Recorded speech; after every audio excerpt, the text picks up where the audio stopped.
உத்தியோகத்தர்கள் ஊழியர்களின் நினைவு நாள் இன்று 21/10/2016 வெள்ளிக்கிழமை ஆரம்பமாக காத்திருக்கின்றது. எங்களது வைத்தியசாலையின் உள் இந்த கடமையின் போது உயிர் நீத்த உத்தமர்களாக இன்று நோய்வாய்ப்பட்டு வருகின்ற நோயாளர்களுக்கு தங்களுடைய அர்ப்பணிப்புகளையும் கடமைகளையும் சரிவர செய்து இக்கட்டான சூழ்நிலையிலும் இந்த அனர்த்தத்தின் உயிர்களை பறிகொடுத்த உத்தியோகத்தர்கள் நினைவாக இந்த 29வது ஆண்டு நிகழ்வை கொண்டாடி கொண்டிருக்கின்றோம்.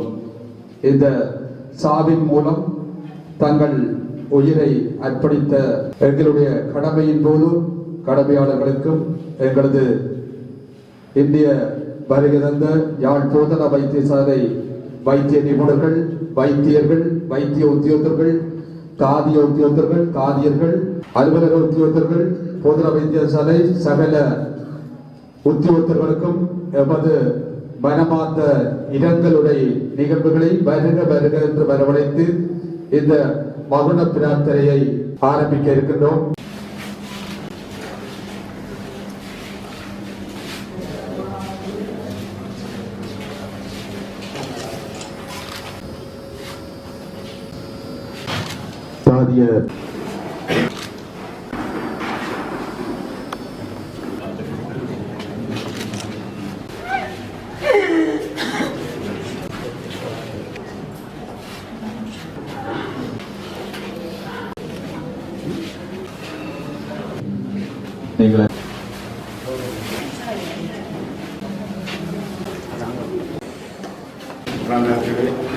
மற்றும் இங்கே வந்திருக்கும் சக வைத்தியசாலை சகோதர ஊழியர்களே அனைவருக்கும் வணக்கம்.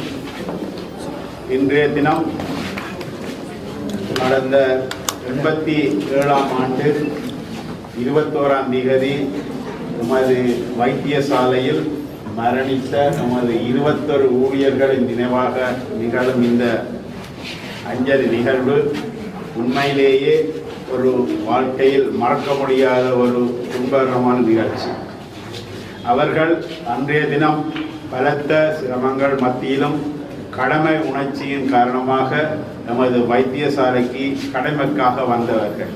தமது இல்லங்களிலிருந்து புறப்பட்டு இங்கு கடமைக்கு வந்தவர்கள் திரும்பவும் தமது இல்லங்களுக்கு திரும்பி செல்ல முடியாத ஒரு நிலைமை ஏற்பட்டது.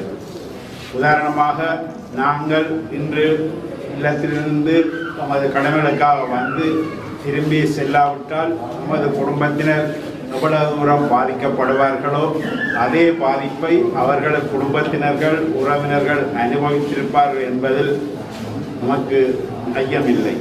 அந்த வகையில் இந்த 21 ஊழியர்களும் அது வைத்தியசாலையில் கொலை செய்யப்பட்டது ஒரு மன்னிக்க முடியாத ஒரு பாவ செயலாகும்.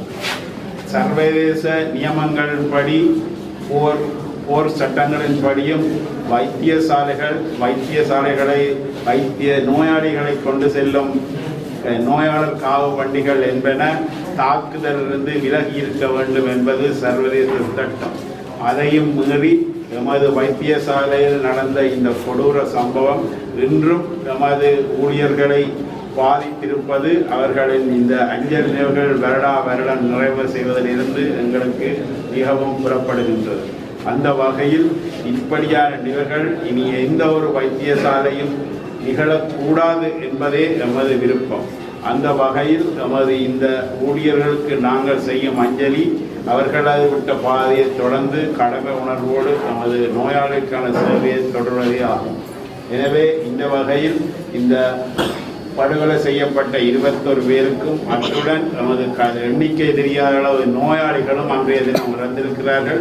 அவர்களுக்கும் நமது அஞ்சலியை செலுத்தி இந்த நிகழ்வில் அஞ்சலியை எல்லாருக்கும் அவர்கள் ஆன்மா சாந்தி அடைய வேண்டும் என்று கேட்டு விடைபெறுகிறேன். நன்றி.